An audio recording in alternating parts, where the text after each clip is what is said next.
The chief of the South African Army told the media last year that the army was battling to cope with budgetary constraints and straining to fulfill its national and international obligations as South African forces were becoming more in demand in peacekeeping operations across the African continent. Well, this lack of proper equipment, the equipment they have is obsolete. It's very, very old. The tracking, transportation. Unfortunately, we have a moral obligation to assist this continent. That has been the dream of the Mandelas and Beggies. So if, therefore, the UN as well as the AU look at us as one of the main powers in the continent, we have to make sure that we deliver when they give us the message, the mandate. The Defence Forces Service Commission says the situation is so dire that the South African Army would struggle to contain an internal revolt within its own borders.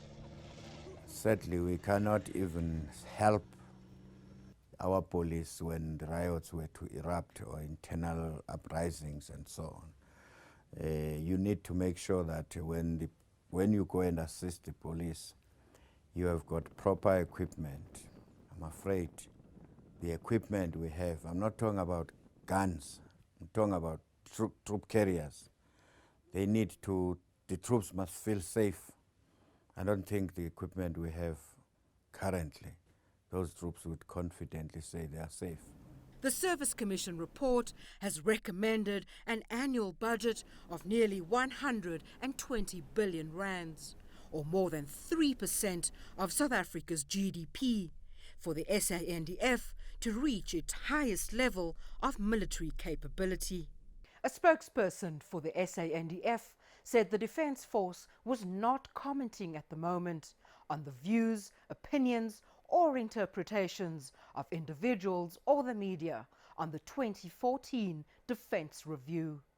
Defence Force needs a revamping, a big revamping. Renadal Calm, CCTV, Pretoria.